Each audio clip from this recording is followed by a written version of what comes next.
Welcome back to Align Podcast. My name is Aaron Alexander. Today's beautiful episode was with my new friend, Dr. Will Cole. Will is one of the top functional medicine and integrative doctors in the nation. Probably, I would say definitely the world. He is the host of the Goop Fellas podcast, along with another friend, Seamus Mullen. And he's a great guy. He's functional medicine guru extraordinaire, and we get into a wide variety of topics around nutrition, it's kind of say nutrition with an extra word, nutrition, and monogamy, and all sorts of interesting stuff. Really fascinating conversation. I think you guys are going to get a lot from it, and appreciate you tuning in. Thanks for checking out the website, alignpodcast.com, ALIGN podcast.com. Start the 5-day movement challenge, get your body moving right. People have been digging that, and I appreciate y'all's feedback on that thing. Thank you to those who have started the Align Method online program. You can get yourself a 7-day free trial. Just go to alignpodcast.com/Align Method, or just check out the bio at the Align Podcast Instagram page. All the links are there. I hope you guys dig it. It essentially focuses on unwinding those degenerative patterns of staring into technology. So rolled forward shoulders, forward head posture, disengaged glutes, knees collapsed in any level in the body, collapse in every level in the body. And that program focuses on lifestyle adjustments, environment adjustments, and a couple movement tactics to start sorting that physical situation yours out. All right, here we go. Back to the show with Dr. Will Cole. Pow. Align Podcast. Can you just tell me about your breakfast or anything like that? I fasted today, so I didn't eat anything. You still haven't eaten anything? No, I broke my fast. But good. I didn't have a breakfast. Sounds naughty when you say it like that. I broke my fast, like we did a bad thing. How often do you fast? Every day? Every day, pretty much. Time-restricted feeding. I don't know. Some wouldn't call it fasting, but... Why do you do that? I love autophagy. It's a good shirt. It's a passion of mine. Just for cellular recycling fascinates me, and just want to. I feel better doing it too. My brain functions on heightened when I do time restricted feeding. So what the hell is autophagy? Why does that happen in the body? So autophagy. Everyone knows about autophagy, right? Everybody. Yeah. So this is very basic. Yeah, but if you break that word down, autophagy, it's self-eating. It's basically the healthy cells gobbling and recycling up the dysfunctional cells. So it's our body's own anti-aging, cellular renewal pathways that we all have. We would all be dead without some autophagy going on. The problem is that most people in the West have these impaired autophagy pathways. So by fasting and ketosis and herbs, a lot of other different lifestyle medicine tools help to upregulate autophagy pathways. Yeah. Why do you give a shit about all this stuff? It's functional medicine, man. It's what I live and breathe. So yeah, there's no other answer other than that. Did you have any kind of, we were talking before about like childhood stuff and challenges making us stronger and all that stuff. Is there any kind of kind of crap like that? I think probably a lot of this stems from like growing up in a home that my mom and my dad were into wellness before it was sexy and Instagram and wellness was the industry that it is today. Yep. It was just... My parents were interested in it. My dad was like a bodybuilder in the 80s and 90s. So I thought everyone's dad like had a turquoise Speedo in the 80s and was lathered up in baby oil. And his mom was filming the dad to get the proper shots and the proper poses. That's awesome. That was like normal for me. So we shopped at the local health food store co-op. And I was aware of food and healthcare and junk food versus not junk food at a young age. At a time, we're talking about rural Pennsylvania. I think you know a little thing about that. I know a little thing or two. Yeah. About rural Pennsylvania. So it's not Abbott Kinney. Yeah. It's not Soho. That was my upbringing. So that evolved, and then I had formal training in functional medicine, and now I talk to people around the world about this stuff and geek out with them and run labs and find out how to get them healthy again if they've lost it, or optimize their health if they're looking for that. Yeah. Do you think ketosis, the kind of trend of ketosis is, what will be the next ketosis? Are we going to move on to another trend, or is ketosis here to stay? Yeah. Would that be something that would be natural for it to be like a cyclical thing for a person? Does it depend upon the region that a person's ancestry comes from? Yeah. When from a historical standpoint, like a human history, ancestral health standpoint, humans would have been in ketosis, times of ketosis, depending on where they lived, and scarcity of food and seasonal eating, and that would have been a normal adaptation that our genetics and biochemistry would have adapted to, and our genetics haven't changed in 10,000 years. But then looking a little bit further than that, there's a lot of traditional medicine looking at fasting and the benefits of fasting. Well, one of the benefits of fasting is it upregulates ketosis, and the benefits of beta-hydroxybutyrate being an anti-inflammatory epigenetic modulator, being basically doing, thank you for the tea. Thanks. We got tea. Max on the tea game. We got reishi tea. Reishi. I love adaptogens. We got adaptogens. We're a walking cliche.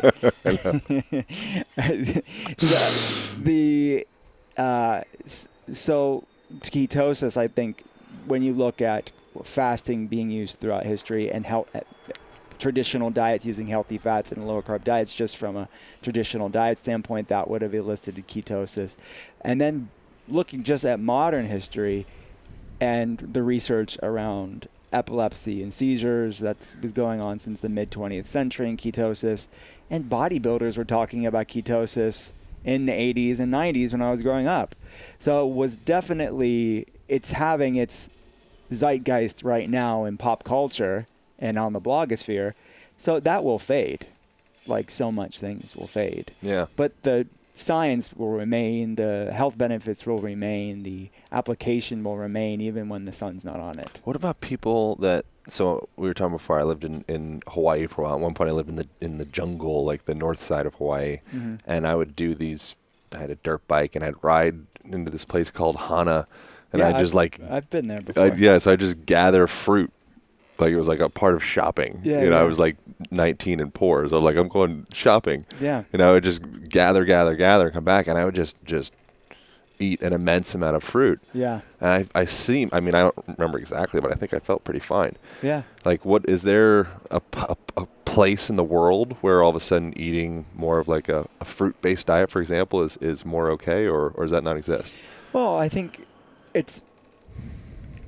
there's two different ways of looking, or a few ways of looking at that. I think that eating real food is wonderful, right? It's going to provide your body a lot of phytonutrients. It's alive. It's in alignment with our biochemistry in many ways. And it is wonderfully beneficial, especially compared to the standard American diet. But when you're looking at optimization and longevity, just because something's better doesn't necessarily mean it's optimal.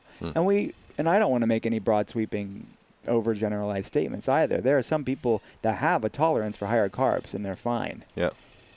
But that's not everybody. Would that be something that you would adapt to based off of the food that you're ingesting, because you're ingesting like the bacteria that ride along with that food, or is that something that's more just based off of your genetics, you think? I think it's a confluence of epigenetics and genetics. I think some people are just genetically more insulin resistant, and they are very carb intolerant. When they have carbs, they don't feel so well. And then you're looking at the short term. Someone could have felt really good on a high fruit diet or a high grain diet, a whole grain diet in the short term. But what does long-term sustainable health beyond the honeymoon period? What does that look like? Right. From a just sustainability, where do the lab trends go? How does the person feel energetically, digestively? What did their labs look like? All this stuff are things I would be wanting to look at. Yeah. But there are essential amino acids, meaning our body's not going to be getting them from foods. There are essential fatty acids, meaning we need to get some of these things from our foods. So if someone's just eating fruit or a high carb diet, they're going to have to get something else to be a healthy human. I kind of misspoke. I mean, I said like fruit, but I was just eating a lot of fruit. But I certainly wasn't in ketosis. I was eating fruit all the time. I was eating other stuff. I was eating fish and greens and you know, all the different things. And I don't think that anyone needs to be in ketosis forever and ever. Amen. I think that the way that I see ketosis is as a tool to create metabolic flexibility. Most people are only sugar burners, and that's their only metabolic state. So by shifting the body into ketosis for a time at least, it creates this metabolic flexibility. And I think that's what we're doing with the cold bath. It's this slight hormesis where we have that fortitude, that metabolic flexibility, but you have to gain that ancestral birthright in a way. You have to get there. And then from there, you can cycle in and out of it. You can fast when you want to. You're not bound by your next meal because you are off of the blood sugar roller coaster. The hangry monster has been slain in many ways. Is there people I've heard, I think it was with mice particularly, that like ketosis was more challenging for the female mice than the male, or more beneficial for the male? I think. Is there, and I think like there's like thyroid issues or perhaps like adrenal. Is there any people that's like maybe hang on to your carbs? Well, studies are done in mice, so I think there are limitations when it comes to that. But I do the way that when I consult patients and I tailor these applications, these lifestyle applications to them, we are increasing carbs around their period, around their ovulation. But they feel fantastic because they built that metabolic flexibility. They're not just sugar burners. They're sugar burners and fat burners when they need to and want to, and they have that freedom and that agency to decide for themselves. But they're not hangry anymore. They're not irritable anymore. They're at the weight they're confident in. But they had to put that time of being a fat burner to get there. But I agree with you. I think that I would look at that mice study, even though it has its limitations. I would say that seeing patients, I do see limitations for long-term ketosis for leaner women, people stuck at plateaus. They need to modulate leptin is really the mechanism that research is pointing to, is that leptin, we don't want leptin very high. Many people are leptin resistant and insulin resistant, so we need to modulate that down. But it's the Goldilocks principle. You don't want things too high in your body. You don't want things too low. And I think that sometimes people that are on like long-term fasters, long-term super low carb and keto, their leptin hormone, the hormone that their fat cells produce, that's supposed to tell the hypothalamic cells of the brain burn fat, it's just too low. The brain's then not metabolically flexible on the other end of the spectrum. They're like always in ketosis. So you need to create that balance. It's the yin and the yang, and people have to find their yin and yang. They have to find that homeostasis for themselves, and that looks different depending on who they are, because you can't lump all women together. There are people many women that are more prone to insulin resistance and these inflammatory issues that do better with longer-term ketosis and lower carb diets. And then the next woman isn't going to see that. She needs to bring in her carbs. Yeah. So it's yes, there's some commonalities amongst gender, but beyond that, there's so much bio-individuality amongst women and men and whoever you are. Yeah. Who is fasting for and who is it not? Well, I think fasting's for everybody. It's just how you do it. So I think if you look at the most simplest time-restricted feeding fasting, it's through the night. It's doing an 8 to 6 p.m. feeding window. So you stop eating after 6 p.m. and then you break the fast at breakfast in the morning. So that's that age-old adage of don't eat too late. It's not good for your metabolism and your body digesting food. Yeah, until you go to Spain. Yeah. Don't eat after 2:30 a.m. Yeah. The rules don't apply in España. But yeah, I think that it's the problem that we're seeing in this wellness world is that they think more is better, and they're a failure if they don't do all the things they're hearing on the blogs and in the articles. The reality is you have to find that rhythm and that grace and that lightness for your body. Yeah. And more isn't always better. So just do something lighter if you're not getting the results that you're looking for. Yeah.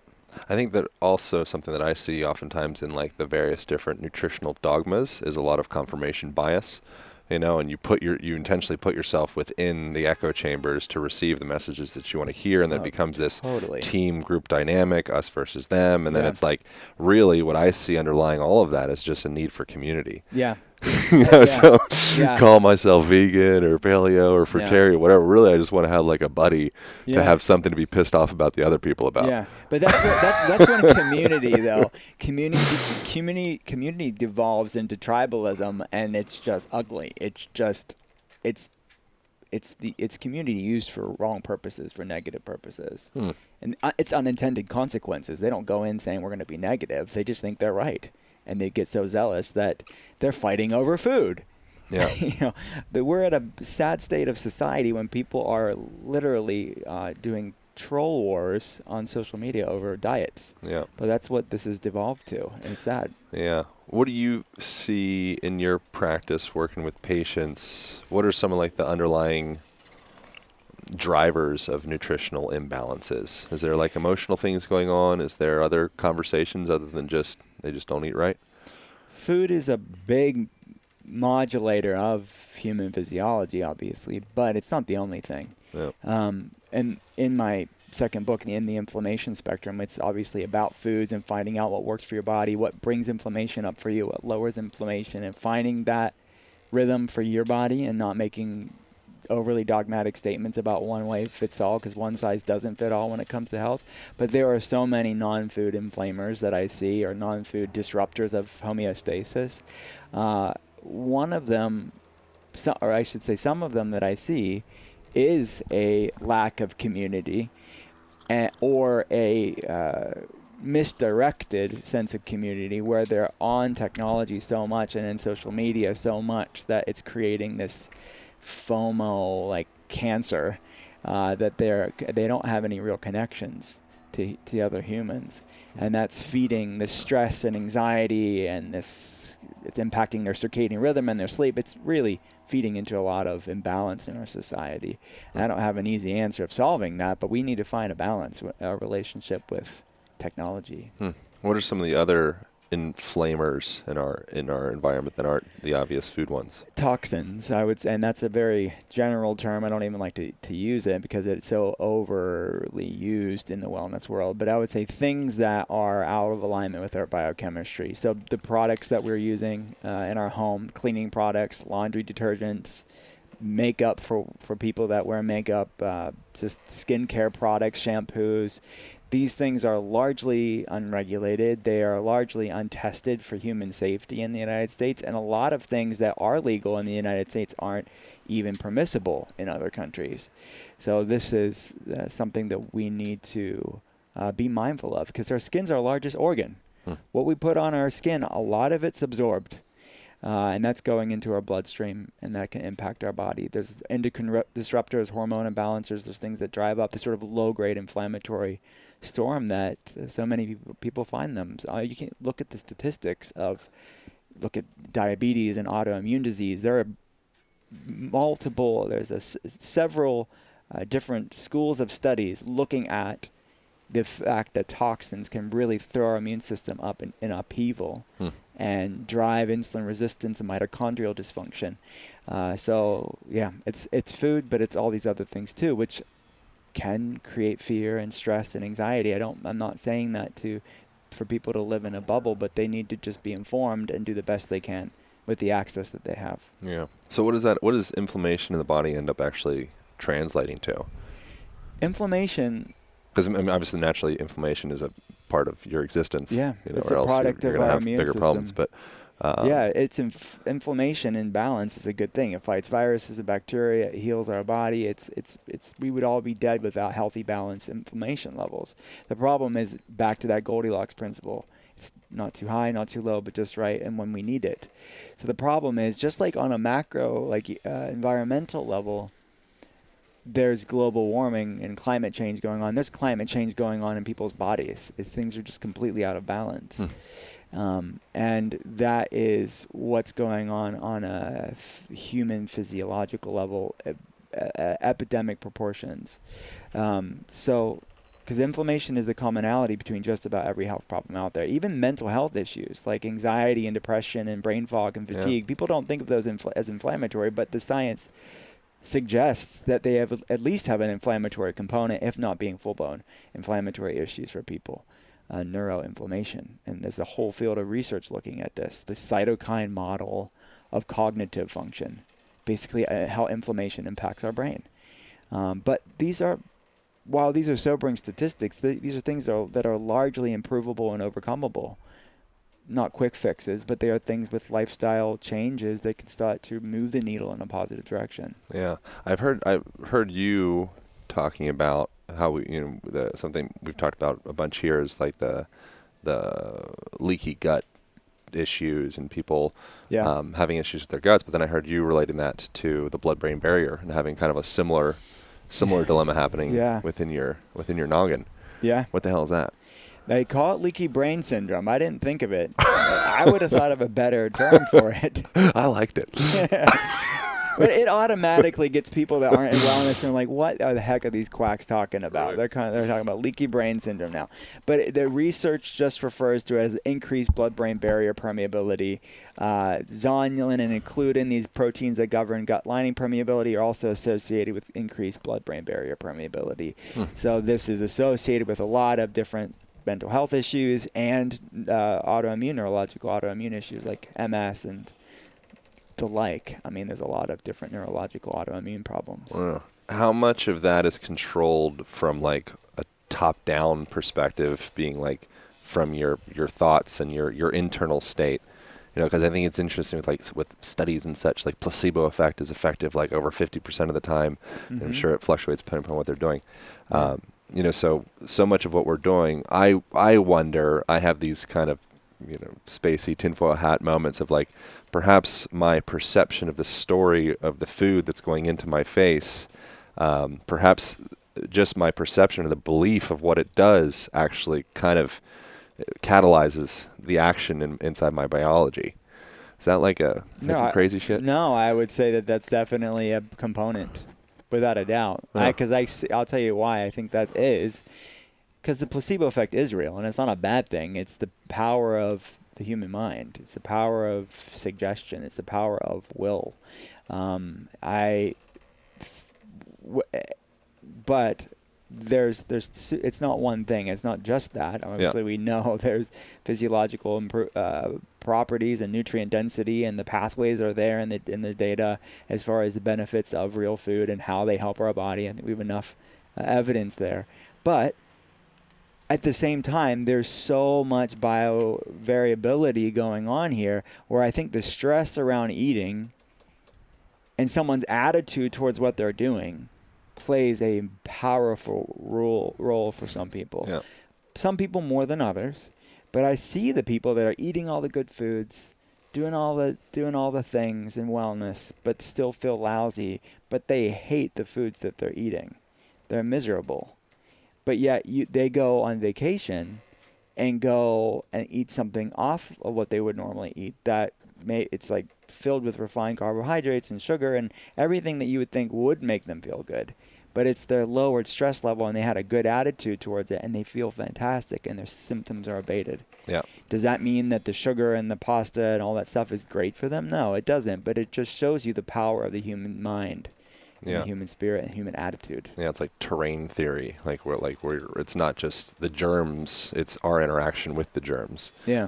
So if you have a strong, robust terrain, then all of a sudden you can relate to your environment, and it's like you can turn what could have conceivably been a really crummy situation into like smiles and laughs. Mm-hmm. And I think that's an interesting thing with like practicing getting in the cold plunge. Mm-hmm.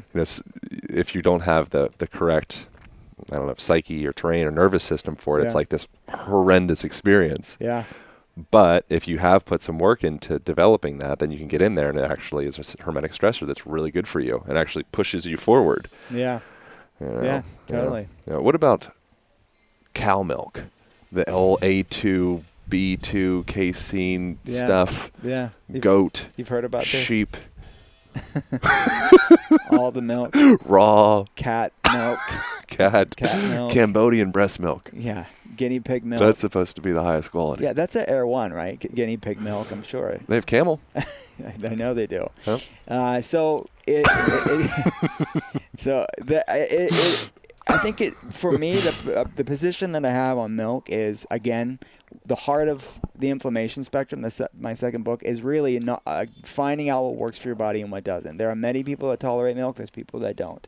If I hung my hat on one opinion for everybody, I'd be proven wrong all day long. Yeah, right. So I want to find out what works for you and what doesn't work for you. Yes, labs can be pointers. We can look at food reactions and gut permeability, and removing the food for a while can be another way of doing that too, and reintroducing it and see how you feel and letting things kind of calm down.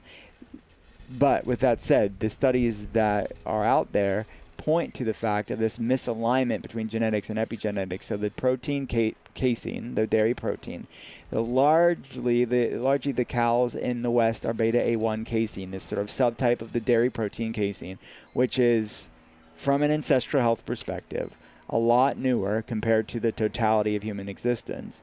But yet this more ancient OG casein, beta A2, tends to be less reactive for people because it's more in alignment with the human genome.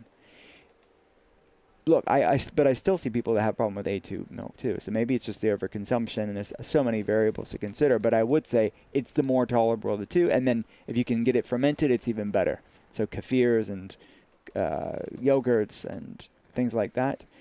Cheeses tend to be more tolerable because the fermentation process helps to improve that digestibility as well. Yeah. Is that like a natural process of humans growing and kind of processing food and simplifying, maybe not simplifying things isn't the right word, but like where's food going for Westerners? Well, I think we're coming up at an impasse in the near future where we are going to have to come up with solutions.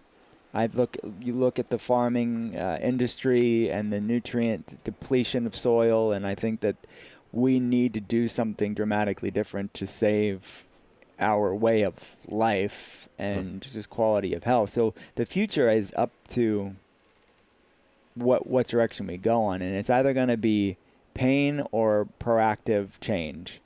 And we may not change until we are forced to change as a society. Yeah. But hopefully on a micro level, communal level, people start waking up and doing things more sustainably, at least on their own. What do you think forced to change would be? Because it seems like statistically it's like, as a human organism, it seems like we're being forced to change. But then at a micro level, like in my bubble, I'm like, things seem pretty good. Yeah. You know, and it's like people talk about like the world's coming to the chemtrails, and it's like, oh, and I look around and I'm like, I just got back from a surf, and I like go into the sun. I'm like, I don't know, Yeah. but I realize that I'm pretty sure that's not this. I think I'm aware that I'm continually in these bubbles. Yeah. You know, so I wonder what does change look like? I think change. Who knows? And you can look at the most dystopian, extreme example of it. Like I watch Handmaid's Tale, and I'm like, this is freakishly prophetic in many ways. I don't know if you've seen that. It's like Margaret Atwood in the 80s. She wrote this novel, and now it's a television show. It's like a Hulu show. It's a couple seasons in. But the writers of the show, like season 1 was the novel. Season 2 and 3 were just what if the novel continued, and they still have Margaret Atwood being like a advisor on the show from a writing standpoint. Anyways, they look at this dystopian perspective, and you see so much of it as being a possibility. Yeah. It could not go that way, and it could be variations of that, but the way that just the environment is suffering and we are then forced to, and then you have all these social unrest because of that and many other reasons. It could be that, or it could be just something else, but I think it's going to be a disruption. I think our way of life in so many ways are unsustainable. Who knows what it'll look like? I definitely am not God, and I don't know if you knew that or not. We don't have God on the podcast. Who invited this guy? I thought it was Wait, this is not the creator? Episode 256. God. People are going to just turn off the podcast off. We got the Holy Spirit moving through you. That's right. What does the Holy Spirit mean to you? Well, in Hebrew, you want me to answer the question? Yeah. Okay, this is good. I like this. It went from Handmaid's Tale to the Holy Spirit. I like I just it. want to know. Well, the Holy Spirit, to me, in Hebrew, it's Ruach HaKodesh, which is, Ruach is breath. So it's literally, I think, the breath of life in the universe. And it's the breath in you and me. It's the breath, it's the essence of the world that is connected to God. But it's almost like God on earth in many ways. And another Hebrew concept is the Shekinah is God on earth. So I think that's what the Holy Spirit is. Not to get too spiritual on you, but Get too spiritual, man. Yeah, there's no such thing. Live podcast. We're pro spirituality. All right, cool. So and then that other societies may call it something different. They have different terminologies for it, but it's the breath of life. It's the Spirit of God. It's divine wisdom. That's what the Holy Spirit is to me. Well, you mentioned you spent some time in Hawaii. Yeah. Been out to Hana and all that stuff? Yeah. I'm actually going in 2 weeks. Oh, cool. So out there, they call our people haoles, white people, whiteys. And so that if you're out there, that's like the, you're the minority as Hawaiians. It's like they got that lesson as an 18-year-old moving out there, which was, I think, a really great gift. Yeah. And haole means without breath. And so, interesting. And so when the whatever Captain Cook, all the boys came over and were essentially taking over the island, they came over and they wouldn't. Hawaiians would, when they would say hello, they would go right up next to each other and they would breathe each other's air in. So they put their nose like Eskimo kiss essentially. Wow. And then the white people that came, they wouldn't do that. They just check for weapons. A handshake, which I think is the original meaning of that. And so they call these people haole, without breath. Very cool. And it's interesting that a large part of what they were driven by was, financial gain. And this present financial model that we're in is kind of more about depleting resources for profit, essentially slowly pulling away. Eventually, what I think we don't realize is from the get-go, we're pulling from ourselves, but eventually it gets dry enough that you realize you're eating your own body. Yeah. There's mythological tales in various different cultures of monsters that are insatiably hungry and they eat everything, and then they eventually start eating their body, and they just become a head. You can't live with a head anymore. Yeah. Yeah. I don't know. Good. That's not really a question. No, I like it. Good stuff. So, you're going to say something? No, yeah. So, back to we need to reconnect to that. As a society, we need to reconnect to something bigger than ourselves, to one another, and instead of seeing ourselves as this detached entity and this sort of clinging I'm in it for myself, and this fear-based tribalism. Where do you think that comes from? It comes, it's a deep part of the human spirit that needs to be healed, I think, and it's just a malignant level because of the power of the internet. I think it's connecting people in a powerful way for good and for bad. People are connecting to us right now. It's really positive, but it's like this double-side entity, this double-edged sword, if you will, of people also using this technology to connect it. But look, I remind myself when I get too dystopian that in the context with human history, a lot of people are living a really nice life. And even the people that are going through really bad things, you look at some crazy parts of human history, things were crazy for a lot of the world. So we have it good, but we need to learn from our past so we don't repeat history in an even bigger way, probably. Yeah. Where I get kind of jumbled up is I'm saying I'm in this bubble, which I absolutely am.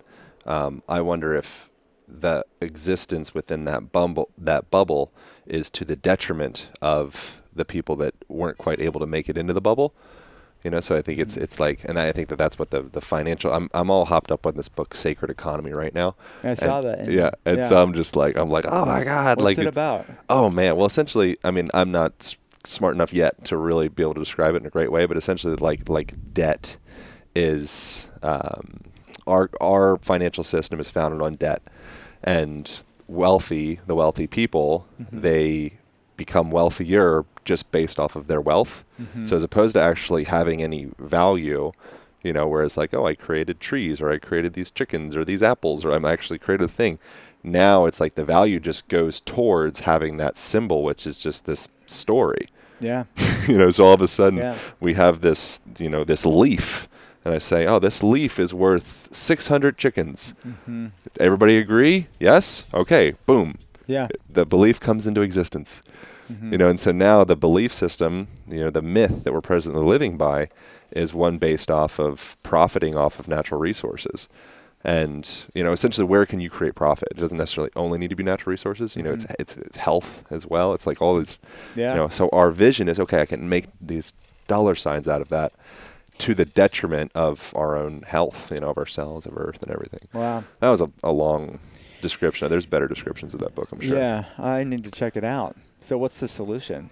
I don't know, man. Yeah. I think so. He suggests the solution is getting into like more like gift-based economy, essentially like restructuring the whole financial system. Mm-hmm. And like what you're saying, like going into the direction that things are going presently, the wealthier only get wealthier because they're getting wealthier based off of their wealth and the interest that they attach to that and property and all that. Yeah. Eventually that pulls lower from the other classes, and then eventually they need to revolt because they're like, we can't do this anymore. Right. You know, these totally. And I think that's kind of what I'm saying about, and I'm by no means an expert in economics or politics and all of that stuff, but just knowing, like, coming from just being a human being living in this world and looking at the madness of the world, is I would say that you look at certain societies and the way that they do things, like different communal livings and kibbutzes in Israel and ashrams in the East, and you read Acts in the New Testament and the way that the early church treated and just gave when it was needed. I think that can only happen changing the hearts and minds of people, because governments come in and they come in with good intentions, and then there's unintended consequences with forced, you know, redistribution. I think it would be a lot more sustainable if we had a heart revolution. Yeah, absolutely. So that way it's an outward manifestation of a heart change, not some sort of authoritarian change that can come in with good intentions, but history has proven it will self-destruct. Yeah, and that's kind of my feeling. I was reading before here just some random study about people that attend church regularly. I think it could be any community thing. This was a church specifically. Will have lower inflammation in their system. Yeah. You know, so it's like that community and also the belief, you know, your story of your belief of what happens when you leave this body, et cetera. Mm-hmm. All that affects you at a biological, you know, physiological level. Yeah. You know, so totally. it's like getting control of your damn story. Yeah.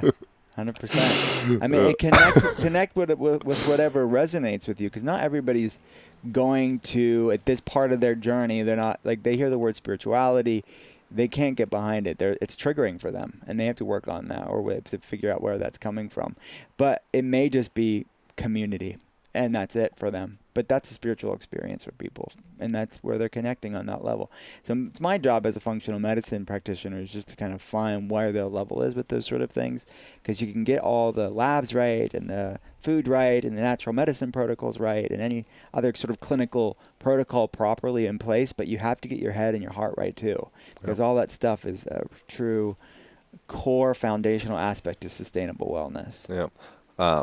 Something I'll get back to, like casein and stuff like that, but there's one thing that I think I find interesting with that, like, as you are, if you say you are in like the 1% category or 2% or whatever, like the higher echelon of things, I have a feeling that there is like an underlying knowing that your profit, if it is just selfish based off of like you putting more, you know, ducats in your bank account, and that's potentially pulling away from others, I feel like it would create almost like this, I don't know, underlying kind of static inside yourself, you know, and it seems like giving back to community and connecting and actually giving stuff away ends up having a way more impactful, you know, physiological effect and, you know, effect on like your well-being and your happiness, which is very interesting. It kind of goes against the model.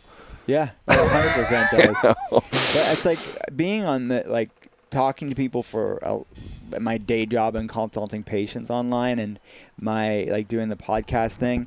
I've learned, and I don't know what you think about this, but is that we're all addicted to something.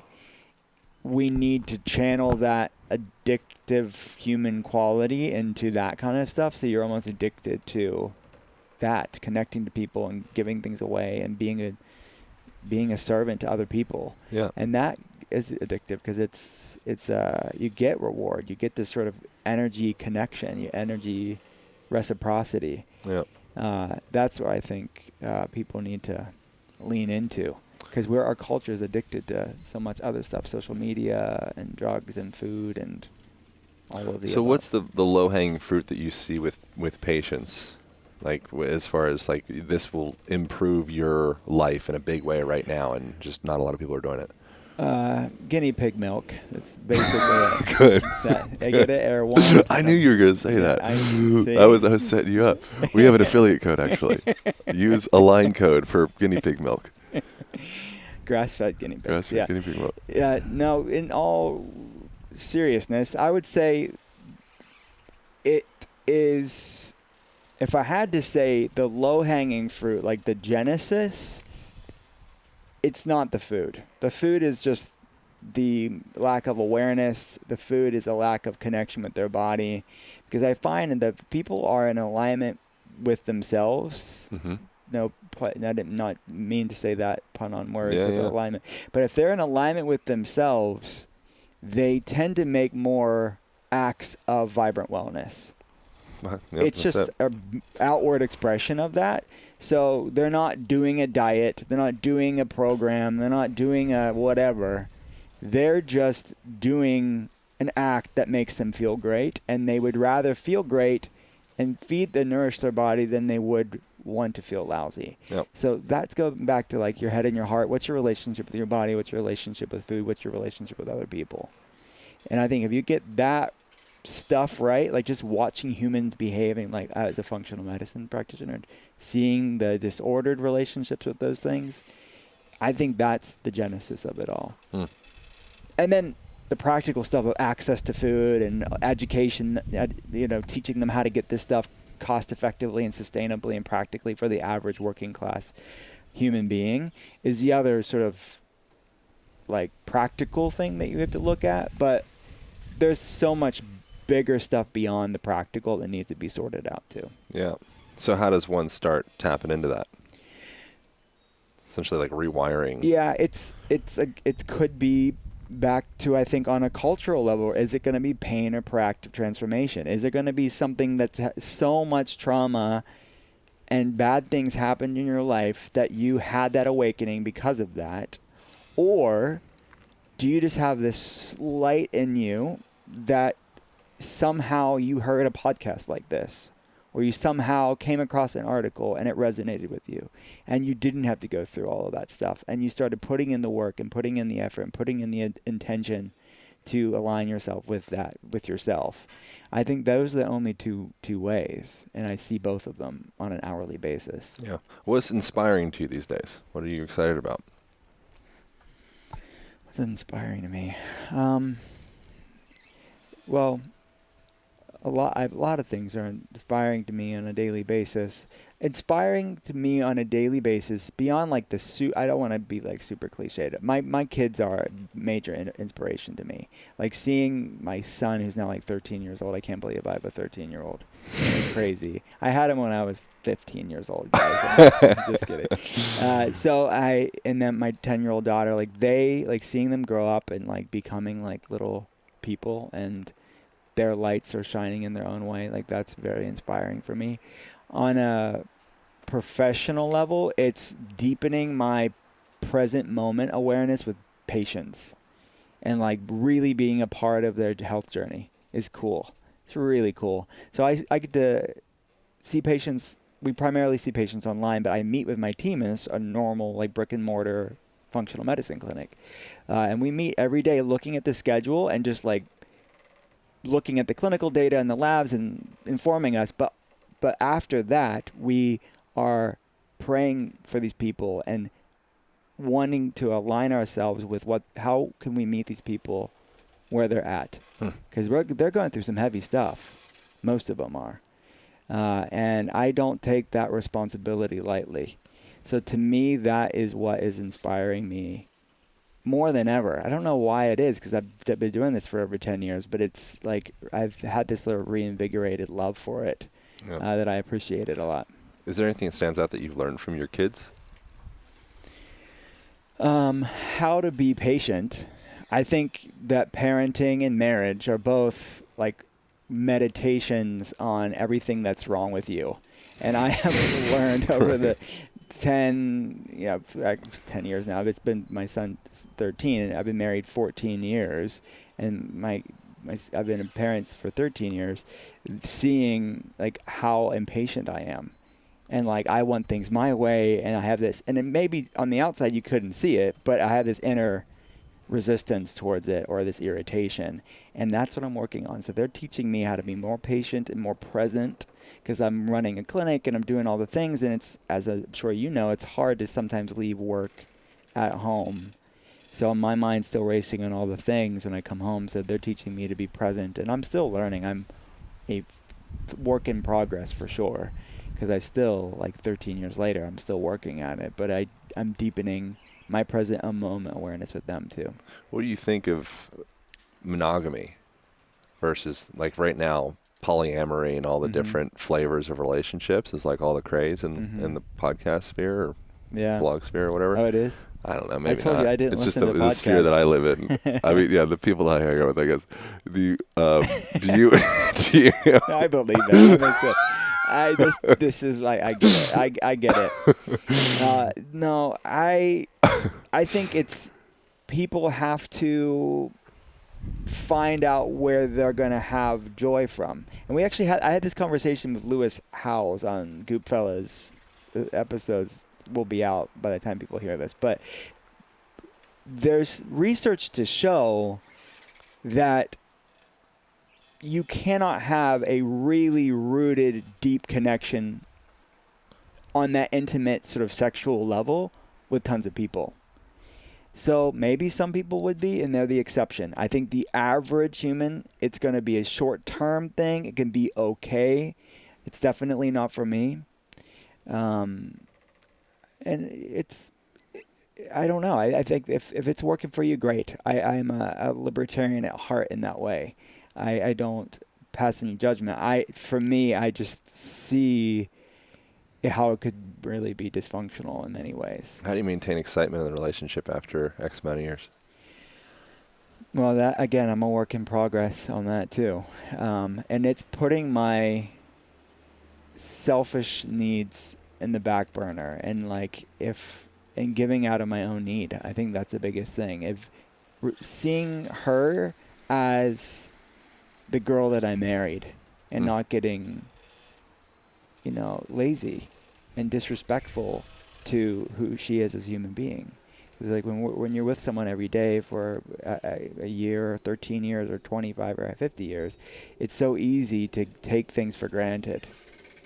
And I don't know, I feel like in some ways, being in my line of work, I'm probably a little bit more acutely aware of how there's a fine line between having and losing with people's health issues, and people losing people because of health issues.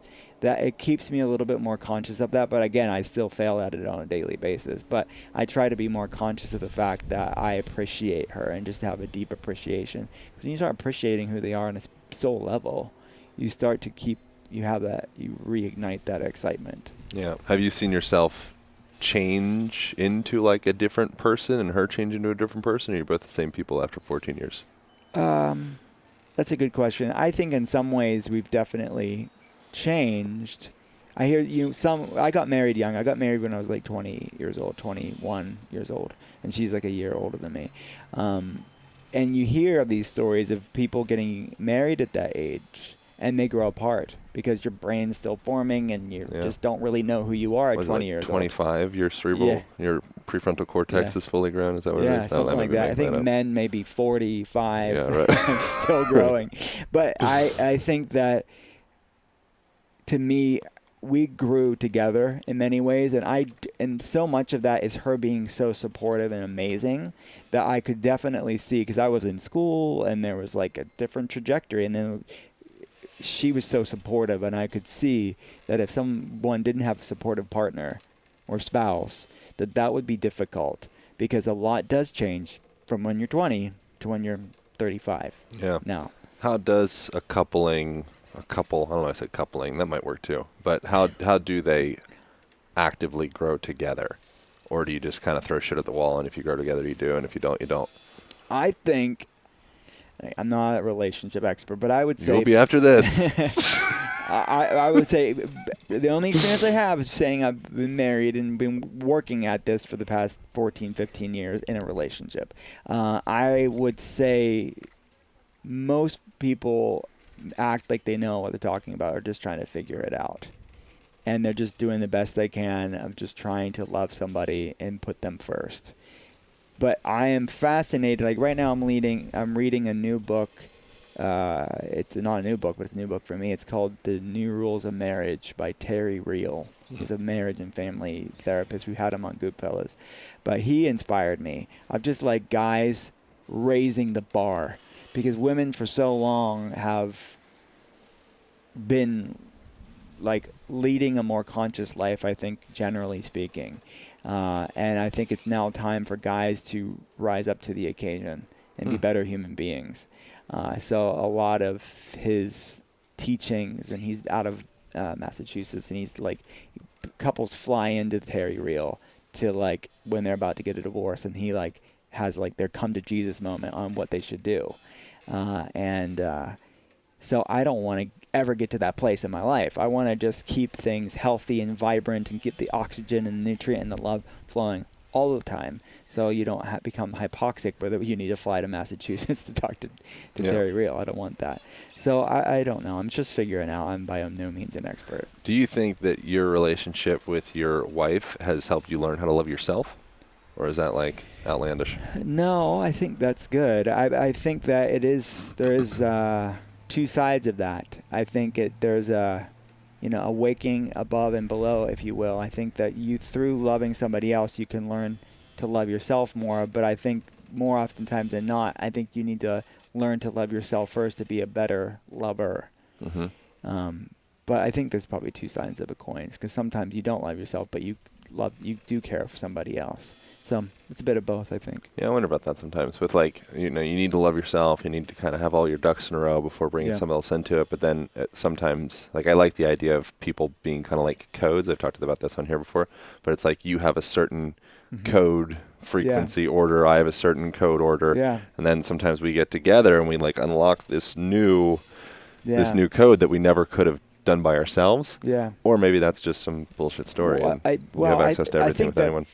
Parenthood is a different set of, or maybe just something to think about, that there are many people that don't love themselves, but have children and they love something outside of themselves like they've never loved before. Yeah. So I think that there's something truth to that there is that code in another being. I don't know if that always happens with a spouse or a partner, but I'm sure it could. But I think kids are like this universal, like, people awaken that love. And then sometimes that doesn't happen. But more oftentimes than not, it does. Yeah.